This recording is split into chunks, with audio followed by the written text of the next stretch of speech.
പ്രായപരിധി മാനദണ്ഡം കർശനമായി പാലിച്ച് CPIM പൊളിറ്റ് ബ്യൂറോ. പ്രകാശ് കാരാട്ടടക്കം 6 മുതിർന്ന നേതാക്കൾ ഒഴിഞ്ഞു. മുഖ്യമന്ത്രി പിണറായി വിജയന് മാത്രം ഇളവ്. മലയാളിയായ വിജു കൃഷ്ണൻ ഉൾപ്പെടെ 8 പേർ പൊളിറ്റ് ബ്യൂറോയിലേക്ക്. 85-അംഗ കേന്ദ്ര കമ്മിറ്റിയിൽ കേരളത്തിൽ നിന്നും 3 പേരടക്കം 30 പുതുമുഖങ്ങൾ. പ്രായപരിധി മാനദണ്ഡം കർശനമായി പാലിക്കാനുള്ള തീരുമാനം പൊളിറ്റ് ബ്യൂറോ തന്നെ മാതൃകാപരമായി നടപ്പിലാക്കി. പ്രകാശ് കാരാട്ട്, ബൃന്ദ കാരാട്ട്, മണിക് സർക്കാർ അടക്കം പ്രായപരിധി പിന്നിട്ട 6 നേതാക്കൾ ഒഴിഞ്ഞു. മുഖ്യമന്ത്രി പിണറായി വിജയൻ മാത്രമാണ് പ്രായപരിധി ഇളവ് ലഭിച്ച ഏക PB അംഗം. കേരള ഘടകത്തിൽ നിന്ന് പൊളിറ്റ് ബ്യൂറോയിലേക്ക് പുതുതായി ആരുമില്ല.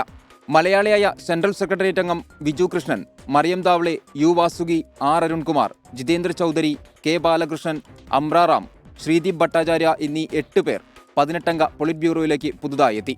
PBയിലെത്തുമെന്ന് പ്രതീക്ഷിച്ചിരുന്ന EP ജയരാജൻ, KK ശൈലജ എന്നിവരെ പരിഗണിച്ചില്ല. ജനാധിപത്യ മഹിളാ അസോസിയേഷൻ പ്രസിഡന്റ് എന്ന നിലയിൽ PK ശ്രീമതി, ജമ്മുകശ്മീരിൽ നിന്നുള്ള MLA യൂസഫ് തരഗാമി എന്നിവർ മാത്രമാണ് കേന്ദ്ര കമ്മിറ്റിയിൽ ഇളവ് നൽകിയത്.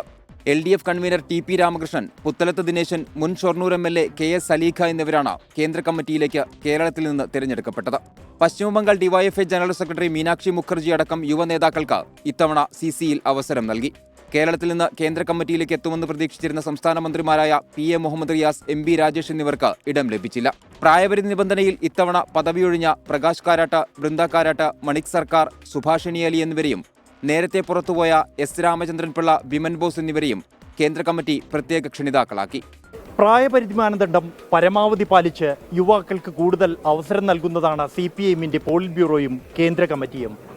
അതേസമയം തന്നെ കിസാൻ സഭയ്ക്കും ജനാധിപത്യ മഹിളാ അസോസിയേഷനും വലിയ പ്രാതിനിധ്യം തന്നെ പോളിറ്റ് ബ്യൂറോയിലും കേന്ദ്ര കമ്മിറ്റിയിലും നൽകിയിട്ടുണ്ട്. പാർട്ടി കോൺഗ്രസ് നടന്ന സീതാറാം യെച്ചൂരി നഗറിൽ നിന്നും ജിജീന്ദ്രനൊപ്പം ബൽറാം നെടുങ്ങാടി, 24.